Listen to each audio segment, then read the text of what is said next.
cuma mengenal lewat suara dan cuma meraba-raba radio itu gimana, itu akan susah juga. Jadi lebih mengenal radio juga harus main juga ke studionya mungkin dia lebih kenal, terutama pengen menjadi announcer di radio tersebut. Oke. Dan yang pasti juga harus banyak ilmu pengetahuan, banyak baca, banyak sharing juga sama orang-orang yang udah terjun di dunia radio. Terus banyak perpustakaan musik, mau itu mancanegara ataupun Indonesia, mau genre apapun. Karena itu tadi yang saya bilang, musik itu adalah komposisi terbesar di radio. Jadi mau tidak mau kita harus mengulik banyak musik, harus tahu perpustakaan musik, semua genre dan semua jenis lagu.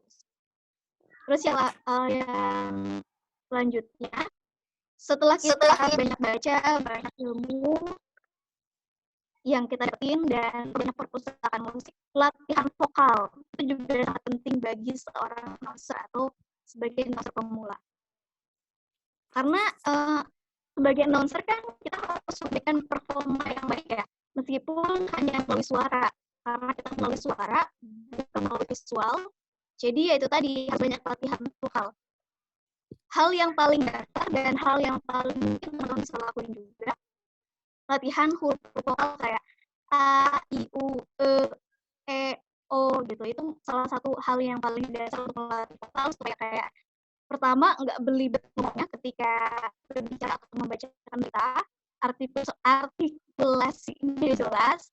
Terus huruf vokal juga itu kan berdasar. Jadi ketika kita bacain berita, kita nggak salah penyebutan. Karena kan yang namanya berita itu sangat agak was-was ya kalau misalkan kita bacain dengan hal yang salah penyebutan sedikit itu sebenarnya nggak boleh sih untuk announcer. Jadi makanya harus sering-sering latihan vokal itu ya untuk meminimalisir kesalahan pengucapan tersebut.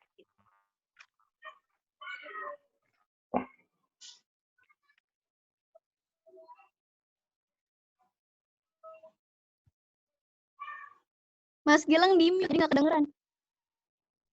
Oke, berarti tadi Ginanda bilang bahwa harus punya banyak ilmu pengetahuan gitu ya, perbanyak perpustakaan musiknya. Terus tadi disebutkan bahwa perlu latihan vokal A, I, U, E, O gitu ya. Wow, luar biasa ya. Nah, biasanya teknik-teknik apa sih yang dibutuhin? Ada teknik-teknik nggak sih yang dibutuhin untuk jadi announcer itu? Announcer apa dah?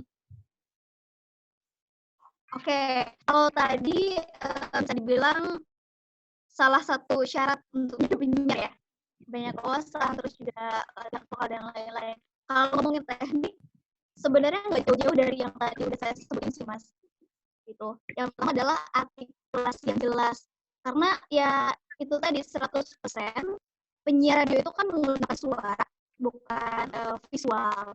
Jadi menggunakan kata-kata yang tepat dan jelas itu sebuah keharusan untuk penyiar seperti itu. Terus yang selanjutnya, teknik berikutnya adalah pernapasan yang baik.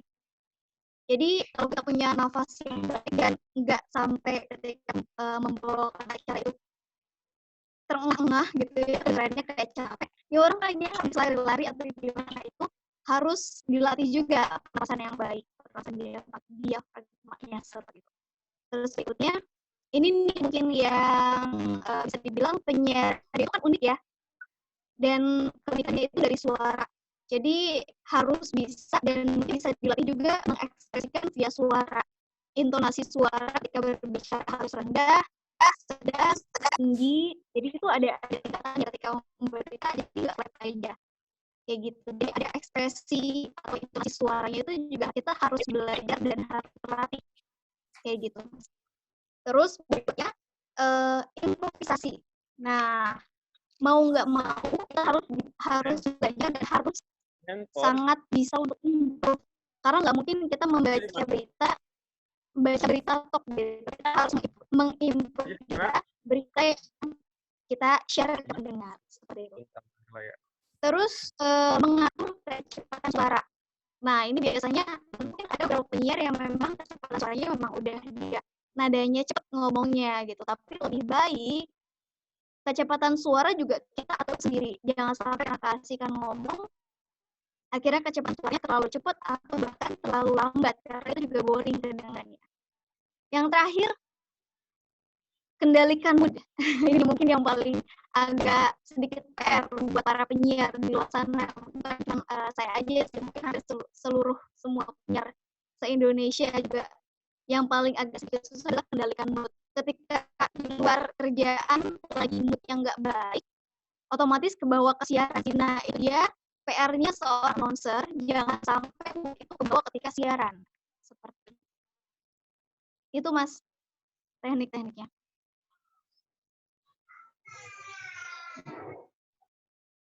Oke, bagus sekali nih Ginanda tadi udah share sedikit. Nah, kita lanjut dulu deh ke Gimel nih. Ya, Mbak Gimel nih kira-kira by the way untuk yang belum tahu, jadi tadi Nanda itu adalah salah satu DJ female DJ di Nuansa gitu.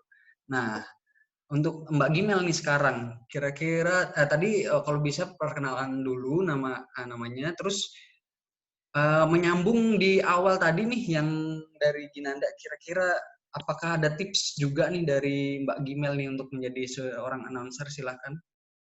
Oke, baik ya. Perkenalan dulu ya. Assalamualaikum warahmatullahi wabarakatuh. Mas ngobrol ngerokok, Mas. Mas Riki dan ngerokok. Perkenalkan, saya Gimel. Saya adalah seorang penyiar. Saya juga pernah menjadi seorang presenter di sebuah stasiun TV lokal Cirebon dan juga MC. Ya. Di kesempatan kali ini saya bakal sharing sih tentang beberapa dasar-dasar buat teman-teman ya. Kita panggil teman-teman aja ya biar lebih akrab. Karena umur kita sama kok. Dasar untuk menjadi penyiar itu sangat mudah sebenarnya. Yang penting adalah kita percaya diri dan juga yakin gitu ya. Kita harus kuasai dulu diri kita ini memang ia mampu untuk menjadi seorang penyiar, karena memang kunci utama jadi seorang penyiar adalah percaya diri gitu. Karena nanti ketika kita sudah menjadi seorang penyiar, kita akan berbicara sendirian di satu studio ya, dan didengar oleh banyak orang. Jadi kita kita ngomong sendiri gitu loh. Jadi kita harus percaya diri dan kita harus tahu nih apa yang akan disampaikan. Dengan kita percaya diri, kita bakal yakin, kita bakal menata apa saja yang bakal kita sampaikan ke pendengar. Terus kita juga harus punya ilmu dan juga pengetahuan. Jadi penyiar itu menurut saya pribadi nggak harus pintar, nggak harus mengetahui atau mempunyai banyak wawasan. Yang penting jadi penyiar itu adalah cerdik dan juga cerdas. Ya, kita nggak harus memberitahu atau menginfokan semua informasi yang kita punya, cukup memberikan garis besarnya saja. Contoh, misalkan kita misalnya kita punya pengetahuan tentang bencana alam ya, kita nggak harus ngasih tahu detail A sampai Z, cukup ngasih tahu garis besarnya saja. Kemudian cara penyampaiannya adalah seperti orang yang sedang mengobrol, ya, bukan seperti orang yang sedang membaca. Ya, mungkin teman-teman sudah pernah lah ya belajar di pelajaran bahasa Indonesia gitu, cara baca ya kan, dan juga cara ngobrol kan itu beda banget ya, dari intonasi, terus juga dari ekspresi gitu. Terus jadi penyiar itu kita memang harus update sih. Ini kudu banget dan juga wajib. Kenapa? Karena ini adalah salah satu dari inti dari siaran gitu loh. Karena kita harus mengupdate berita, mengupdate lagu, mengupdate sedikit gosip gitu ya. Terus setelah itu kita juga harus suka sama musik. Ya dong, jadi penyiar itu memang harus suka sama musik. Nggak mungkin kan kita jadi penyiar tapi kita cuma setengah-setengah gitu, suka sama musiknya cuma karena lagu baru jadi suka gitu. Ternyata enggak. Jadi penyiar itu memang harus suka musik, tapi nggak harus suka semua genre musik. Contoh, misalkan kamu nih suka banget sama genre musik rock, tekunin, asah, dan kamu perbanyak lagu-lagu rock. suka lagu alternatif gitu, pop alternatif, asah tuh semua lagu-lagu baru. Kan banyak banget nih di Indonesia khususnya band-band ya yang alirannya pop alternatif. Atau kamu suka sama dangdut, sama tarling, it's okay, nggak apa-apa. Kamu gali aja sesuka kamu ya, kamu perbanyak nih lagu-lagu yang menurut kamu nih, ini nih gue banget gitu loh. Itu akan membuat kamu nanti pede. Balik lagi ke poin 1. Bakal bikin kamu pede ketika kamu mulai siaran. Tuh. Terus, udah itu tips dasarnya Mas Gilang. Kembali ke MC. Oke. Nah, seperti acara-acara lainnya ya, kalau di acara-acara TV atau radio kan biasanya ada iklan, ya nggak? Ada iklan. Nah, sebelum kita melanjutkan pembicaraan ini khususnya dengan Mbak Jimel, nah saya akan meetingkan dulu, iklan dulu sebentar, kayak 1-2 menit. Nah, nanti ya kalian join ulang ya, oke? Siap semuanya? Siap ya? Siap. Siap ya, karena habis ini nanti saya bakal share tentang tipsnya. Nah, itu. Jadi ada info-info yang lebih bagus lagi yang patut ditunggu. Oke? Jadi saya meetingkan dulu. Silahkan melihat pariwara berikut ini.